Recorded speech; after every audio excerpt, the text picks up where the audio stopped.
Ang pag-uusapan po natin ngayon ay tungkol kay Ginoong Chris Larsen. Isa po siya sa mga co-founder ng Ripple at kasalukuyang chairman ng kumpanya. Nitong mga nakarang araw, naging sentro po siya ng usapan sa crypto community dahil po sa panibagong pagbebenta niya ng kanyang XRP tokens na umabot po sa halagang $26 million kahit pa tumataas ang presyo ni XRP. Pero teka, bakit nga ba patuloy ang kanyang pagbebenta? Ano po ang epekto nito sa presyo ni XRP? Dapat ba tayong mabahala bilang mga Pinoy investors at traders? Kaya yan po ang siyang ating aalamin sa video na ito. Pero bago po tayo magpatuloy ay pakibasa na lamang po muna ang disclaimer dito po sa ibaba ng ating screen. Ayan po siya, si Ginoong Chris Larsen, isa sa mga co-founder ng Ripple at kasalukuyang chairman ng kumpanya. Ayan, para po sa mga hindi pamilyar, ay si Ginoong Chris Larsen ay isa po sa mga unang nagtatag ng Ripple Labs, ang kumpanyang nasa likod ni Ripple. Isa rin po siya sa mga unang nakatanggap ng malaking halaga ng XRP noong taong 2013 bilang parte ng launching ng XRP Ledger. Katunayan, noong panahon na iyon, nakatanggap siya ng 500 million XRP bilang regalo mula sa team. Sa madaling salita ay isa siya sa mga pinakamalaking may hawak or holder na XRP sa buong mundo. Kaya naman bawat kilos niya, lalo na kung may kinalaman sa pagbebenta, ay sinusubaybayan ng buong crypto community. Ngayon ay ano po ang nangyari kamakailan kay XRP na ikinagulat ng marami? Nito pong July 17, 2025, isang malaking galaw ang napansin ng mga on-chain analyst.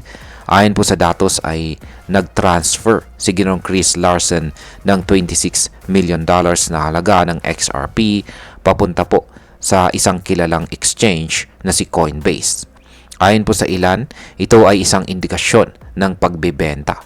Ang nakakagulat dito ay ginawa niya ito sa gitna ng rally ni XRP, kung saan umakyat po ang presyo sa $3.23. Ang pinakamataas nito sa loob ng 7 months. Sa madaling salita, habang tuwang-tuwa ang community sa pag-angat ni XRP, si Ginoong Chris Larsen naman ay tahimik na nagbebenta. Ngayon ay magkano na ang kabuuang naibenta ni Ginoong Chris Larsen ngayong taon? Simula noong September 2024, nagsimula pong kumilos ang kanyang wallet. Sa panahong ito, unang lumipat or una pong na-transfer ang 50 million XRP papunta kay Coinbase. Simula noon ay tuloy-tuloy na ang bintahan. Sa kabuuan ay may 167.5 million XRP na ang kanyang naibenta. Kung titignan po natin ang kasalukuyang presyo na $3.23, ang mga naibenta niyang tokens ay pwedeng nagkakahalaga ngayon ng humigit kumulang $342 million. Ibig sabihin ay posibleng nakalampas siya ng $8 million na kita kung hindi pa niya ito or hindi pa niya agad ibinenta. Ngayon ay gaano pa karami ang hawak ni Ginoong Chris Larsen na natitirang XRP. Yan, hindi pa dito nagtatapos ang kwento. Kasi sa kabila po ng sunod-sunod na pagbebenta ay napakalaki pa rin ng natitirang XRP na hawak ni Ginoong Chris Larsen. Ayon po sa XRP scan, sa kanyang pangunahing wallet pa lamang ay may 332.5 million XRP na katumbas po ng $1.08 billion. Kung isasama pa ang ibang wallets na nakalink sa kanyang pangalan, umaabot ito ng 2.6 billion XRP. Kaya ang laki. Sa kasalukuyang market price, ito ay tinatayang $8.4 billion. Yan, isipin mo yan, halos 4.39% ng buong circulating supply ng XRP ay hawak lang ng isang tao. At yan po ay si Ginoong Chris Larsen. Ngayon ay bakit maraming nag-aalala sa ginagawa ni Ginoong Chris Larsen? Natural lamang po na mag-alala ang mga investor kapag may malaking holders o tinatawag na whales na nagbebenta ng malalaking halaga ng tokens. Kapag nagbebenta po sila ng sabay-sabay, pwede itong magdulot ng pressure pababa sa presyo.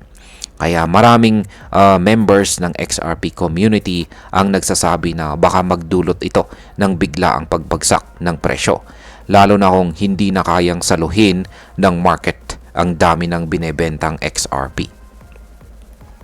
Pero bakit hindi bumabagsak si XRP kahit nagbebenta itong si Ginoong Chris Larsen? Ang nakakagulat ay kahit pa nagbebenta itong si Ginoong Chris Larsen ng daang-daang milyong XRP, patuloy pa ring tumataas ang presyo ni XRP. Sa ngayon, ang market capitalization ni XRP ay umabot na sa mahigit $190 billion. At papalapit na po siya sa kanyang all-time high na $3.84. At ang posibilidad marahil ay dahil sa malawakang suporta ng community, mga bagong partnerships ng Ripple sa institutional finance, at marahil ay ang anticipation ng mga investors na mananalo na sa kaso laban sa SEC ang Ripple. Kaya sa madaling salita ay matibay pa rin ang paniniwala ng mga tao kay XRP. At ayan, para po sa atin bilang mga Pinoy crypto enthusiast ay meron po itong tatlong posibleng maging epekto para sa atin. Una, dapat nating maunawaan na ang pagbebenta ni Ginoong Chris Larsen ay hindi nangangahulugang masama ito agad para kay XRP.